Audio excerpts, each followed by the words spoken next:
Well, hello, everybody. Welcome to the first FBC podcast episode for 2025. We're going to be reflecting on the New Year's Day draw at Home Park, where it finished Plymouth Argyle 2, City 2. I'm joined today by Dave Tovey, Mark Tovey, no relation. Welcome return as well for Les. As I always do, guys, you first, Dave Tovey. 30 seconds, your thoughts on the final whistle. I thought it was a hard-earned point. I thought Plymouth were very energetic. They had a lot of enthusiasm. The main positives for me were how our goals came about, and they weren't the only examples of getting men in behind, looking for through balls quickly, directly, not long balls, but cultured balls, and it was very impressive to see. The negatives for me were too often in central midfield we were overexposed. And something we'll talk about later, I don't think the subs are at the right time. But overall, it was a hard-fought point. Okay. Mark, Dave says hard-fought point, but it was against the basement team in the division who were further disrupted, or one might say aided by the fact that they lost Wayne Rooney after their earlier defeat on Christmas Sunday. But what were your immediate thoughts on the final whistle? Well, despite the stats saying it was a close game, Plymouth started the game really well and could have scored, but for poor finishing. When we were 2-1 up, we controlled the game more or less until sloppy defensive play and injury time cost us yet another 2 points. I think from our chat, that's probably 7 points that we dropped through injury time goals this season. It's going to be very costly, but it's something that we've come to expect from City, and that's all the more disappointing when our hard work, especially conceding the equalizer, produced a great goal from Jason Knight. Disappointment yet again. Okay, and Les, your thoughts and just a general review, because I haven't spoken to you for a while, of the Christmas period. I mean, it was sort of a bit like the curate's egg, wasn't it? Good in parts. Well, I'm disappointed to draw, obviously, but looking at the bigger picture, I'm very happy. Because I think the quality of football we're playing is far superior to what we were doing last year. One-touch football, players getting in behind, players getting into the pockets. And also, Manning seems to be getting the best out of players that were struggling previously. Mehmeti's playing better than ever before, Wells, Jason Knight. And he's now learning to put players in their best positions, with Bird playing deeper. So I think we're too naive at this point in time. I think the foundations are there for us to really go for it next season, because there ain't going to be many teams with a midfield as good as ours, a defence as good as ours, a couple more players, a bit more time, keep the manager, and I think we are in a good spot for next season. So Ignore the haters, ignore the Pearsonites. I think there's a lot of things to be positive about. Les, I'm overcome by that. I mean, it was everything you said there.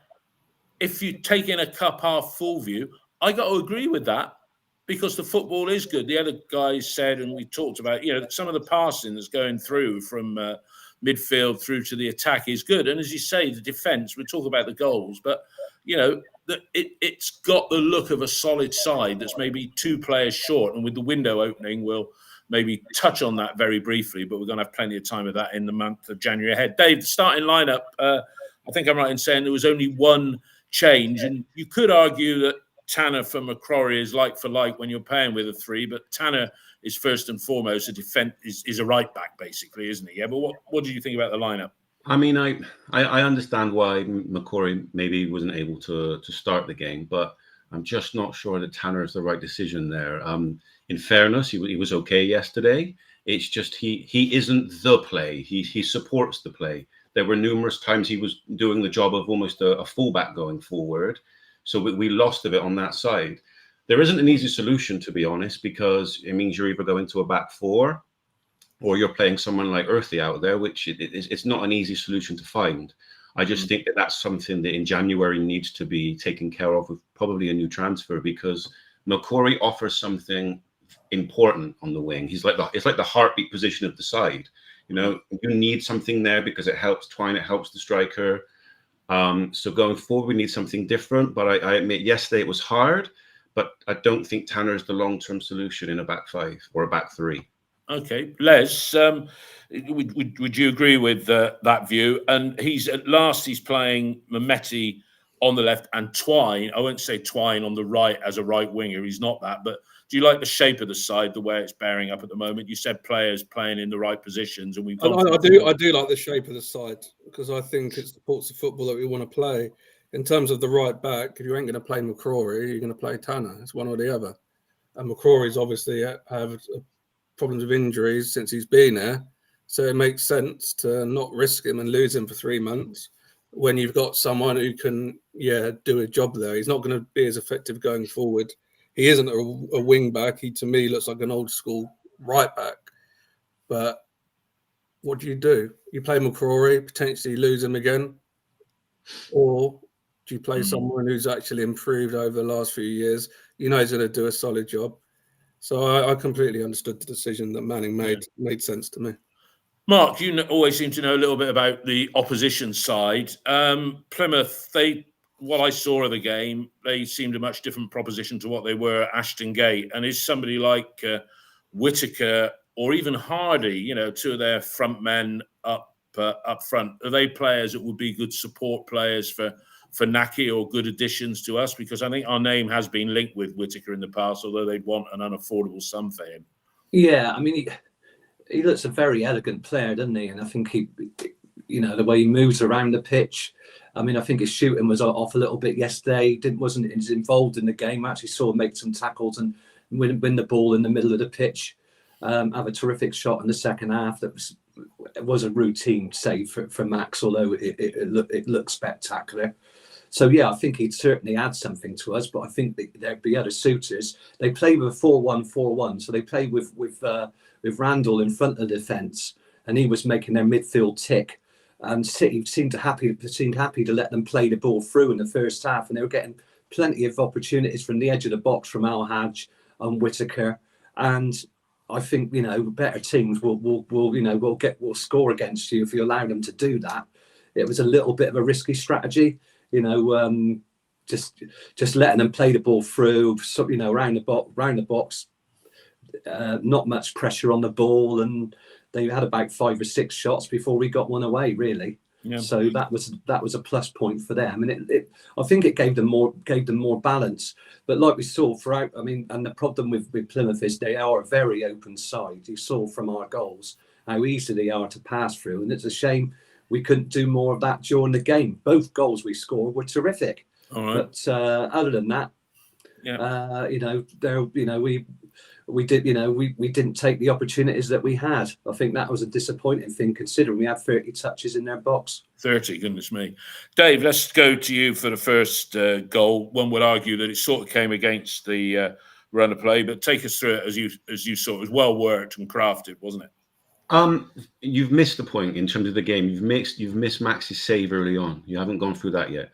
Oh, what the early? I think I did when he saved from El Hadj, and then Hardy knocked the rebound over the top. Yeah. Yeah, exactly. Yeah, exactly. But that was their chance. That was their early on sort of thing. Yeah. Exactly. That was their main early chance. In terms of our first goal, it was a very, very, very well worked goal. It comes all from Bird. The way he opens his body up as he receives it. To me, this is the difference in what we're trying to do now. It's instead of looking to control and taking the options around the midfield, it's right, turn, where's the ball forward? Instantly, the first thought. And when people were getting frustrated about certain types of football, that's an evolution. And it's really, really pleasing to see because it's instantly turn. And because we've got the passers in Twine and Bird to do it, Mehmeti's gone. Wells is gone. It's a very, very intelligent run. And as Mark said, they were pretty open, but it's like the pass is exquisite. It's one of those passes that gets you off your feet like, wow. And then for Mehmeti, was he offside? He's as close to offside as you can be without being offside. I think he was onside, but the linesman is not in the position to even make the decision. So he cannot give it because he's miles behind.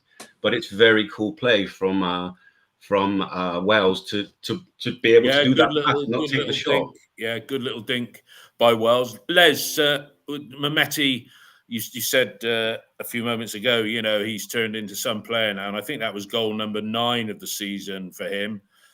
He certainly knows where the net is at the moment. And the goal, that pass, if we keep doing that, sides will become aware that we're doing it. But it's a style of play that we want to see more of, isn't it? With players running onto the ball. It's good to watch. I haven't been following City as long as you boys will have, probably about 20 odd years. When we played, it comes together under Manning. The football's better than anything I can remember seeing. And I include Johnson, Pearson, obviously Miller and McKinnon. It was a different time, but it's good to watch. I enjoy watching it. And Manning, like I said, is getting the best out of the players. Mehmeti's come on leaps and bounds. Unless I'm mistaken, under the previous manager, he was he was thrown under the bus, wasn't he? And he was being linked with a loan move to Oxford. And Naki Wells, I thought Naki Wells' time with us was done. I thought he was going to be a third, fourth choice striker. And now I'm sat here thinking we should offer him a new 1-year deal because his touch, even for the second goal, his touch, his back, his flick for Twine. Yeah. He's the one who's really making us tick. So, next season, if we can keep Wells for another year, because he's getting on, do you know what I mean? He's going to... Yeah, he's 35. He's 35 in the summer. 35. Yeah. But him as a potential backup option to another striker, us playing this football with Bird playing deeper. I don't think there'll be many championships next season that will have a better centre midfield pairing than Bird and Knight. Especially now that, they played together before, but now Bird's playing deeper. I think there's a lot of promise there. So I'm very positive about what I'm seeing. Positive stuff. Mark, the goal we've talked through that. We go in 1-0 up at half time against the side bottom of the league. You're really thinking, well, we should go on and win this. And we almost did get a second when Viner passed it to Tanner, puts in a cross. Wells cracking volley saved by Hazard. 2-0 then. It wasn't, but it is game over against the bottom of the table side, isn't it? Yeah, so a volley round a corner and the keeper gets behind it, and 2-0. You think they're dead and buried.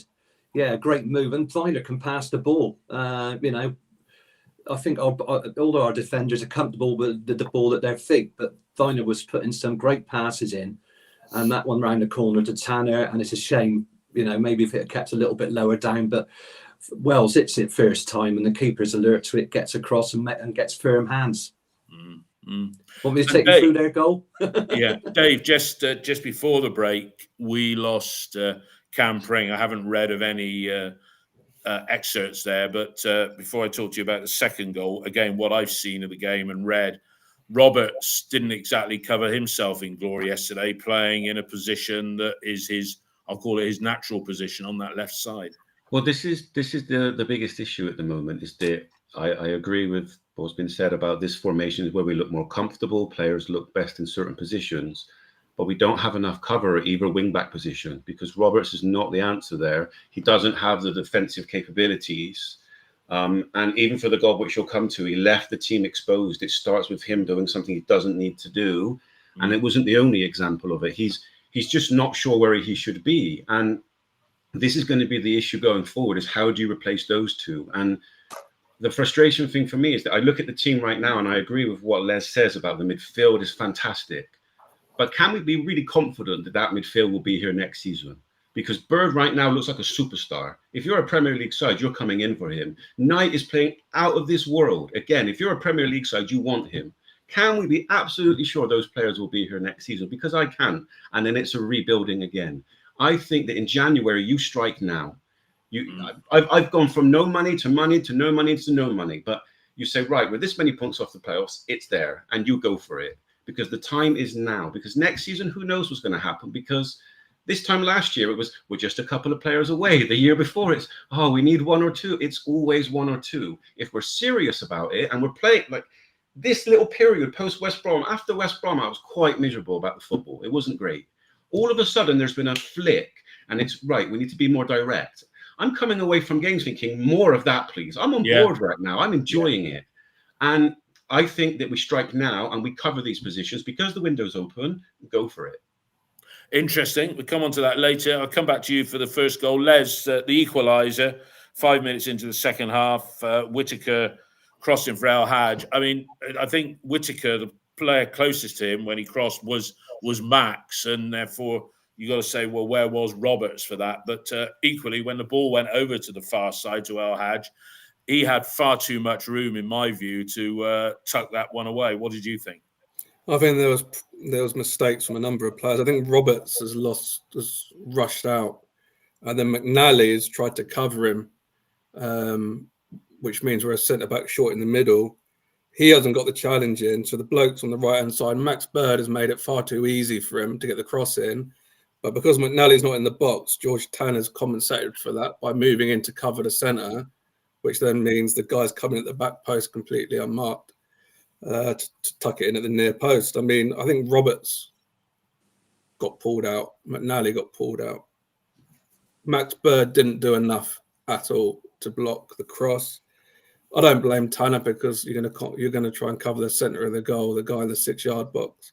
But it was a good move by Plymouth as well. It was just a bit of naivety on our part. And the annoying thing is, in the Championship, other teams are going to have spells where they dominate. Plymouth did that for the first 15 minutes. You need to accept that sometimes. You need to make sure they don't score. And we did that. And then out of nowhere, a good move and some poor defending set us on the back foot a bit. Would you agree with that, Mark, that, teams at this level, even the bottom team, they're going to have moments in the game? Somebody put on the text feed that Plymouth, that they're a second half team at home. Their home form is probably better than ours overall. But, and we talk about having a strong defence, but, individual mistakes, teams having their upper, the chance to have a period, as I say, even lower teams where they're going to have dominance. What's your view on that, Mark? Yeah, I agree with the lead up to the goal. I mean, it's about 3 or 4 passes from just inside the Plymouth half to our right flank, and on the touchline, McNally's drawn right out because Roberts is out of position. So the ball's played through McNally to Whitaker, and then he just got Bird. That's always the issue with a back three. If the wing backs don't protect the outside centre back, then they've got to come in and take the ball, or they get drawn out by the opposition. Now, with Roberts, he actually played left centre back last season towards the end with Pring as a left wing back, and especially against Leicester, who had 2 very good wide players. Can't remember their names. We actually shut them out. Mavididi, I expect, was like I said, like we've agreed to. He just poor positioning. From Roberts on both goals, right out of position. That's the bad thing. I don't think it was a centre back's fault. That McNally was just trying to get a tackle in down there, but of course, because he vacated that position, that then leaves space behind, and that's always the issue with a back three. I remember when we went up, I think under John Ward. We were getting caned every week because of or it might have been Cottrell when we went up under Cottrell. The back three, the wing backs were just an issue. We were getting caned every week because of that same problem. So that's the thing that City need to sort out. On the right side, they can bring in Sykes, remember, as a right wing back when he's fit. So that's something we can do there. And as a youngster, you've got Elijah Morrison. Yeah, Elijah he made Morrison a couple on there. of cameos. There's a chance. Excuse me, yeah. Dave. Les said that he felt Max Bird should have been tighter or imposed himself leading up to the cross. Obviously, it wasn't Max Bird's responsibility to be back there on that player, but what's your view on that? And indeed, just after, were it not for a good save from Max O'Leary, it took a deflection, a shot from Whitaker, we could have found ourselves 2-1 down, couldn't we? I think, as has been covered, that the issue starts with Roberts. He's not being tested. He doesn't need to pull himself out. So he wants to go in press. And the Plymouth team just go, thank you, we'll go around you. And instantly, Bird is trying to play catch-up. He's trying to get somewhere to stop the cross. And actually, it's a very, very good piece of skill by their player. He slows Bird down as he's coming into him. So Bird is thinking, okay, he's going to cut inside me. And then he goes again. Yes, Bird can do better. But sometimes as a defender, when you're playing catch-up, you're susceptible to those kind of tricks. It doesn't come from him. Yes, maybe you can argue he can do a bit more. But like they've described, because he's cutting over, someone else is trying to do something. The result is because of what Roberts does. If Roberts doesn't do what he does, the other players don't have issues. And sometimes when you're trying to cover for someone else, it looks like you make a mistake when it's not really your fault. In terms of the Max save afterwards, I thought it was a very, very, very good save. It's probably one that he should save, but you see goalkeepers let them in all the time. How often do you see a powerful shot above the goalkeeper, off the crossbar and in? It's one that can and does go in. And I really thought it was a very, very good save. And I'm one of the ones that's always like, we give keepers too much credit, but I thought it was an excellent save, to be honest. Yeah, he did all he had to yesterday. Interesting point here before we talk about our second goal first with Les. UK Living has put down here. I don't know who that is. We can sing McCrory's praises recently, but he got turned inside out at least 3 times yesterday by Sissoko. He looked off the pace, coming off the bench. Yeah. Anyway, that's by the by. Let's get on to the second goal. Well, it's not by the by. That's an opinion that I wouldn't disagree vehemently with, but there we go, an observation. So 10 minutes into the second half, we're 2-1 up. Les Twine, what a player. I mean, we paid 3.2 million for him. I was totally misguided in my views that he was just there for taking place kicks. Did you just say Twine, what a player? I'm just saying Twine, what a plaire. I got absolute pelters for suggesting he was anything other than that. So I'm going to bow to the masses and say, Twiney, what a player. What an absolute player. But as you pointed out, it was a nice little pass from Wells to Twine. But take us through the goal as you saw it, Les. Well, the awful Scott Twine, what's he got? 3 goal contributions in 4 games. He can't be doing that badly. I think Bird plays the ball in. I think it's Bird. I'm not sure. It's Viner, sorry. And it's a great flick by Wells. And then Twine's just slotted it through first time. Knight's through on the angle and does a lovely little dink finish. I mean, Jason Knight, I think he's getting better and better. I think he's really starting to dominate games. When he first joined for the first, maybe even the first season, I know he got a lot of praise, but I thought he did a lot of not much. In that he ran around a lot, he worked very, very hard. On the ball, I thought he was very, very average. But now I think we're really seeing a leader and seeing someone dominate games in the centre of the park. And I think he's becoming a top player. And that goal, that finish, the run he made, it was a proper captain's performance.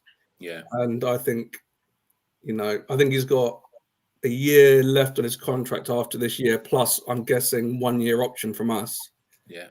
So I think we need to enjoy him for the remainder of this season and enjoy him next season.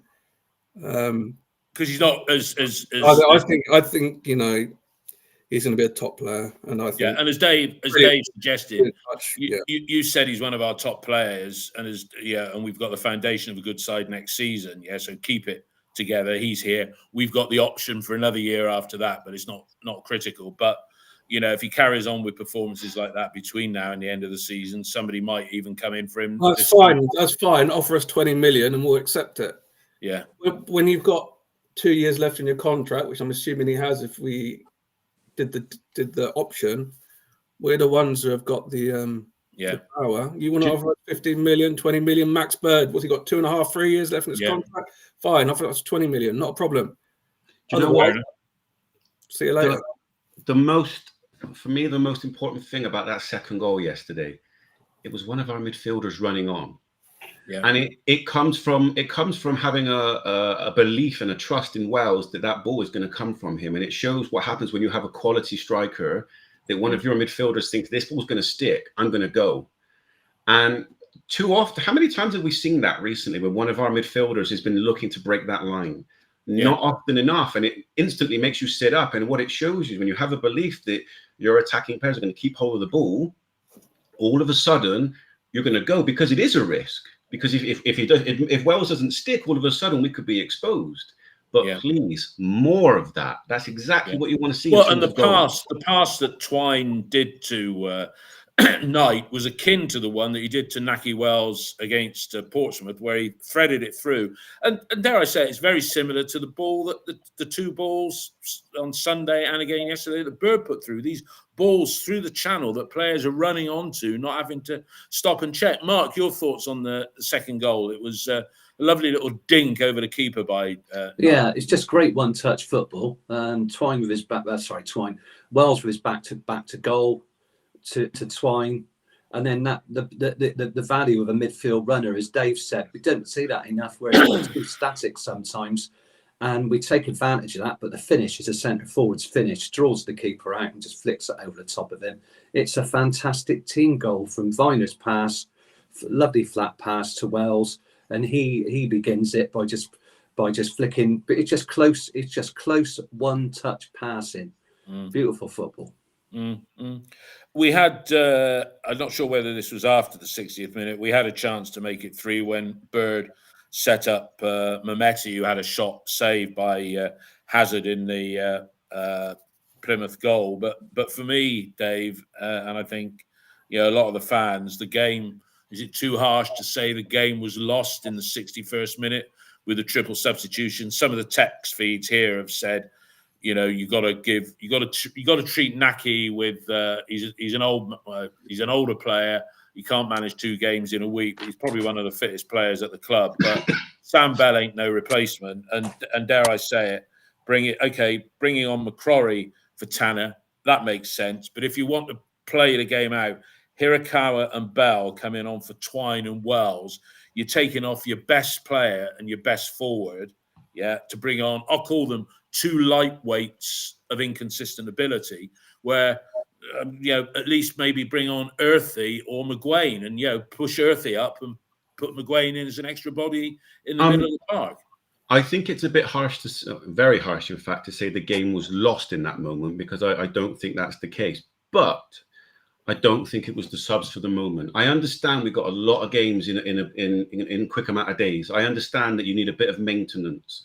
But Wells is basically playing 60 minutes every game. And yesterday, for as much as we were trying to install ourselves, that was a battle yesterday. Yes, they were bottom of the league, but there was energy about that whole stadium. And it was something we were up against the whole time. And I think it's one of Manning's weaker points, because they were data-driven subs that were predefined. And sometimes you've got to see what's in front of you and say, this is not the moment for Wells. This is not the moment for Twine. Maybe 10 minutes more, maybe 15 minutes more. But they both had more to give. They didn't need to come off in that moment. And I completely understand when you say, well, what if they get injured and this happened? Well, that's what you do as a manager. Then you're going to get criticized for that. It doesn't matter what you do. Somebody will criticize you. But it wasn't the moment for those subs. And we lost a little bit. Instead of going for the goal, going for another goal with our best players, it was, okay, a bit more of hold what we have, slow the game down. And we've seen that scoring so many times. To say hold what we have, I don't see holding what you have it comes in any shape or form by bringing on Hirakawa and Bell. Neither of them have got the physicality or the ability to hold the ball or run it into the corner or anything like that. They're very impacty, fast-running players. That's what you could argue they were trying to do. It was a case of maybe get the ball and looking for more runners in behind. I can understand why the subs would be made, but not then. It was too early and it was too predefined. Okay, Les, you're agreeing. I don't know whether we're probably agreeing with Dave rather than me. I just thought that if you want to, the timing's wrong. I think we're all in agreement on that. But Hirakawa and Bell coming on, were they the right subs? Never mind the timing. He should have waited 5-10 minutes. Scott Twine has just played a quality ball that's got us the lead. He's going to be buzzing. Give him 5 minutes. Wells has just done a brilliant flick. He's going to be buzzing. Give them 5 minutes, because we were well on top. And we were looking far more likely to get a third than they were to get an equalizer. So that was the opportunity to really put them to bed.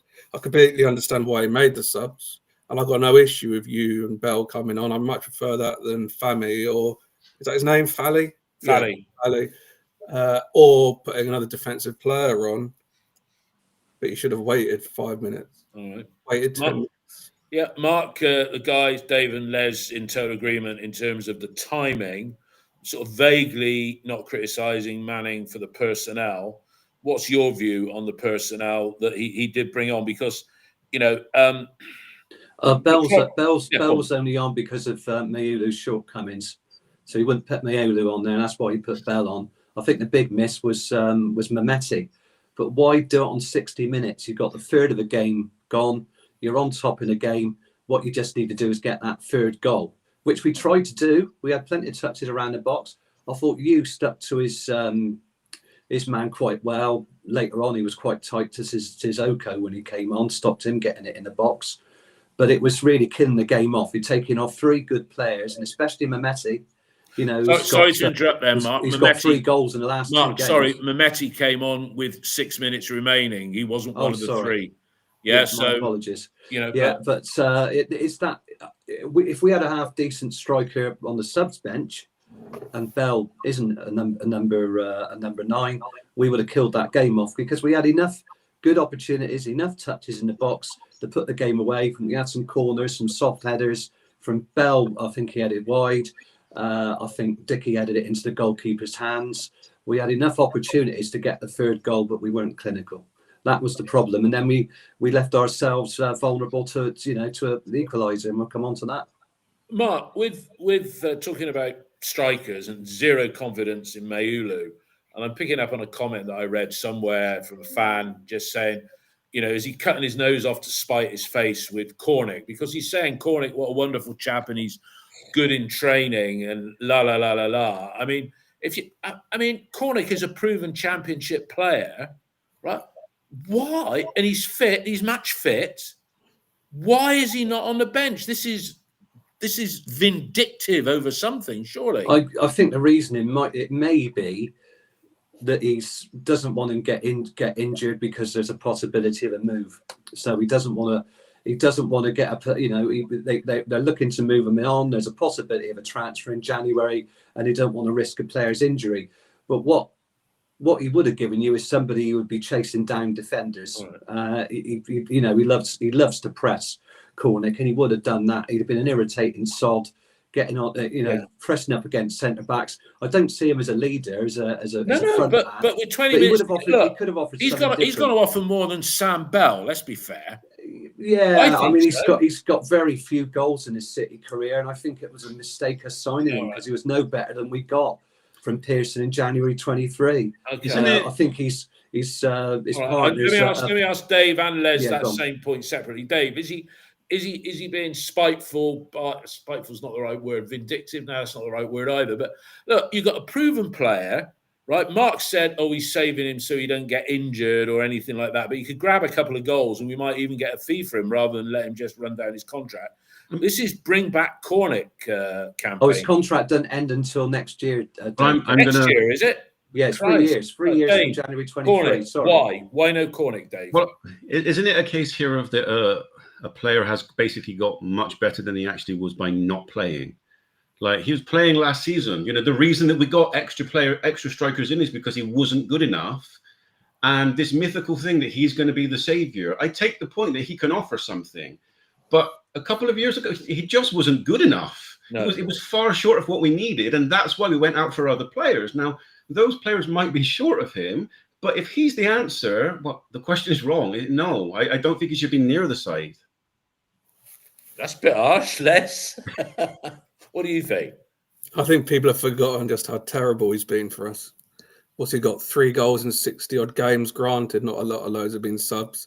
He's looked like a competition winner. So, you know, Mulu's scored 2 goals this season. So he's already, just 1 short of Cornick, and he's been here God knows how many years. But he's not been here that long. This is the issue, though. We've got Wells essentially as the striker, and then we've got Armstrong, Fally, and Cornick. And essentially, it's who can be the least worst. And is that really what you want? Armstrong, Fally, Cornick, and Bell. That's it. So I think Bell gets a bit of a pass, because when he's been actually playing in this role, in this side, he's actually shown something that makes you think, what's there? There's actually something to offer there in terms of progression. It was noticeable a couple of times yesterday. He did win fouls high up. Not enough. The ball didn't stick enough, but there's something to But he's not a player that's going to push us into the top 6 in the second half of the season, to pick up on your point. No, I mean, the only reason we're talking about Cornick is because the others have been, other than Wells, have been so poor. Mayulu's been awful. Armstrong doesn't track back. And now he could have, with the ball in front of him, he can hurt defenders and carry the ball. But against Sheffield United, he was cruising back in injury time, and that's what cost us. He didn't press any of the defenders at all. He was just sauntering around the pitch when we were defending for our lives, and then they scored the winner. Yeah. No, fair enough. All right, chaps, you first, Dave. The equalising goal, as I say, it's not. We didn't lose 3 points. We lost 2 as a result of it. But a cacophony of errors again. First of all, the free kick. Is it a foul? I actually don't think necessarily it is a foul, but I think it's a very clumsy challenge to make because you're forcing the referee into a decision that he doesn't need to make. I've looked at it a couple of times, and I think he probably gets the ball, and he goes into it thinking, I'm going to win this ball. But it's clarity of thought needed. Don't do this. Do not make this challenge, because that's exactly what they wanted in terms of a free kick. Yeah. In terms of the free kick itself, first of all, it was a quality ball into the box. They stuck half their players on the back post and attacked the front post. Max is getting nowhere near it. And yes, there's a challenge that goes up. And then afterwards, it's that energy, that desire to be the first man to the ball. Our players didn't do enough. But if you actually look, who was there? Which defenders were around the ball? There weren't many. Dickie's off balance going backwards. Hits his arm as well, doesn't it? Yeah, everybody else is kind of in the back post. So it's a poor setup defensively, but sometimes you have to give credit and say, you know what, a dangerous ball created the problem. Yeah. And didn't you say to me earlier, Dave, before we went live, that, it actually started, as so often is the case, we had a corner down the other end, and instead of playing it defensively, we whacked it into the keeper. Well, this is something that was driving me absolutely crazy yesterday, because you can agree with it or disagree, but we were trying to slow the game down, trying to kill the game, take our time, take the energy out of it, and Plymouth were trying to say no. We get a corner in the 89th minute, and you're thinking, just keep it there, just keep it there. And it goes in the box. And yes, afterwards, there's bits more of play and things go wrong, but you're literally handing them in initiative again and again, instead of saying, right, just kill the game. Either be street smart or don't be street smart. Go for the 3 or do that. But don't have this mixed thing of, we're going to slow it down, but corner in the box. It seems like confused ideas to me. Okay, Mark, I'll come to you as you just raised a hand there. Then I'll finish on the goal description with Les. But Mark, what did you want to say? It was from our throw-in, just over on the right-hand side from Viner. He throws it down the line. There's a couple of headers. So it moves across the pitch from left to right. Knight, he tries to control the ball, and it just slides off his left foot. And it goes to, I think it's Sorinola in the right-back position. So he passes the ball back to Randall. Then he runs into the right wing position in front of about 4 City players. So he's going towards McNally because Roberts is sauntering back. He's not in position. He should be working harder to get back in that left wing back position to assist his centre back. Then McNally comes in behind. The trouble is it's a tackle from behind. So even if he wins the ball, he takes the player. Now, do you want me to describe the goal?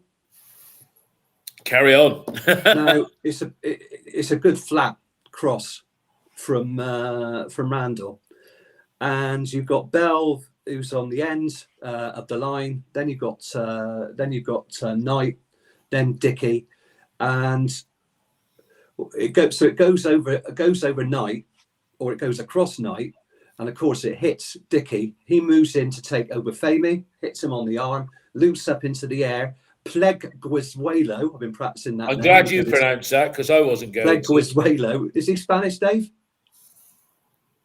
Me, Dave, I have no idea. Anyway, neither of us know. He does well. So the ball comes down. He's coming in behind because Dickie's off balance. The rest of the wall is broken. He controls it really well on his right foot and just flicks it with the top of his right foot into the corner. So it's a well-taken goal. But it's about confusion, chaos, the melee from a free kick. Yeah. And Dickie's unlucky. He can't head the ball. No, because he's got it under his arm. It hits his arm. Yeah. Les, Mark sort of took us right back to how it happened and the finish, and commented again about Roberts not helping himself. McNally, who I think is the first pick for me in the 3. We haven't asked you about McNally because we haven't had you on for a few weeks, but let's look at all of those from your perspective, Les. All of those points, the build-up and the goal, and your thoughts on McNally. I don't think Hayden Roberts is a wing-back. I think he can do a job there, but I don't think it's his best position. I think he gets caught out too much. I think it was a stupid tackle by McNally. I mean, yes, he got the ball, but he's gone from behind. It was unnecessary. And, gave him the opportunity to fling the ball into the box. Unfortunately, it was a very good ball.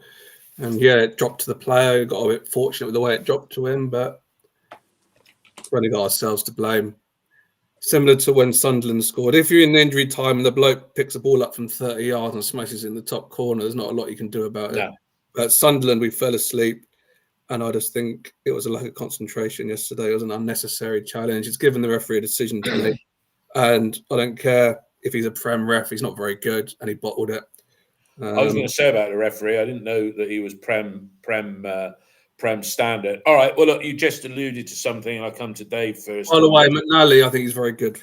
Yeah, I know. And that was another person that I got my assessment of him wrong, saying, oh, what are we giving him a 4-year contract for? That was after seeing him play about 3 games. I know nothing. I know nothing. Dave, we're looking at the championship table with 24, 25 games played now, so we're into the second half of the season. If we'd have hung on to those 2 points, kept to make it 3 yesterday, we'd have been on 36, which is 4 off 5th, 11 off of 4th. So I think you could say there's a group of clubs from Middlesbrough down to Swansea, because Swansea have only got a point less than us. So there's 5th to 12th. That's a group of 7 clubs or something like that, 8 maybe. But, never mind how many points we've lost from winning positions, right? But 9 points lost from injury time conceded goals. Les said lack of concentration. And we can, and 2 of them are they're all quite recent. Compare the season, 2 points. Sunderland, Les alluded to that. Plymouth yesterday, Sheffield United at home conceding 2 in injury time. Now, it was one. It was 1 in injury time. Sorry. Oh, sorry. Yeah, no, but 2-2-2. Sheffield United means that we could have had 1 point. Yeah? Oh yeah. Sorry. We've had 1 point. You're sticking out of 7 points, Dave. Sticking out of 7 points, Dave, on our 34. 41 points from 25 games. We're sitting nicely in 5th. I mean, is this mental toughness? We're saying we got a good team. Les is saying we got a good team foundation for the big push next season. You're saying go for it now, but this mental toughness, lack of concentration, what's the problem? That's 9 points is a lot. First of all, you have to look at literally look at football. It's a 90-minute game plus injury time. All goals are the same. It doesn't matter when you score, when you don't. Yes, we're doing a good job of getting in front, but you know the rules of the game afterwards. You know the other team is going to pile on pressure. And I think it comes from 2 things. First of all, what do you see in terms of changing tactics, changing the way we approach the end of games? Because there are a lot of teams that just literally kill the game. The game's dead. They're 1 up, they're 2-1 up, and other teams don't get a chance versus them. It's over. And we don't do that. And the second point, yes, there's an element of naivety about the team. But look how old the team are. Where's the experienced heads? Where's the players? Yes, you have Wells to a degree, but in that midfield, everyone's 23, 24 years old? Well, it's interesting you make that point, Dave, because Darn one here on the text feed, he said naivety from players is all about educating young players quickly. I call a young player, and I don't know what the other guys think, I call a young player under 22 or under. Yeah, I'd agree with that. And you look at the number of games at a decent level that Max Bird and Knight have played, and you look at the rest, of that team. I don't think that's Knight. I don't think they're young. And somebody else picked this up on OTIB the other day. This young player myth. We're a young side, but not young. We've got a lot of experience in terms of games played for a relatively young side, and you're right. I mean, Knight and Bird are only a year or 2 above that upper limit, but Well, I'll give you an example. Who is the player in that side generally that's been there and done it? Who's coming off the bench that's been there and done it? There's the calm head. I understand why we wanted to have rotation in the summer, but there aren't many. These are players that you're right. They're not super young. They're not the youth team. They may have a lot of games under their belt, but there's something to be said of age as well. There's something to be said of understanding the role that's being played because you have the T-shirt. You know what it takes to get over the line. This team is learning to get over the line, but there's no one actually there at the end of the game that's been there and done it. Yeah, like a Wade Eddie or No, sorry, Les first, then you, Yeah. Mark. Les, what do you think? Young side? I mean, let's just go through the starting. I mean, I'm going to get it wrong here. Max O'Leary is 28, fact. Yeah. Viner, Dickey, and McNally, they've all got a lot of years there. Knightenberg, True, we talked actually. about. Viner's a lot older than I realised. Pring's 27. McCrory, when he plays, is mid-20s. Tanner's 22 now. Twine's 25. Wells 35. Mehmeti 22. Is youth part of the problem? No, it's individual mistakes that's a problem. When we scored that second goal yesterday, we killed the game for 25 minutes or 20 odd minutes, and then we made a stupid mistake with a challenge. Against Sunderland, they absolutely dominated us for the first half. They didn't create a huge amount in the second half. We fell asleep on the right-hand side. So it's not about experience. It's not about the management. People can say, oh, well, we should have brought McGuane on and shut up shop, but we were in complete control of the game. They were creating nothing in that second half when we got that second goal.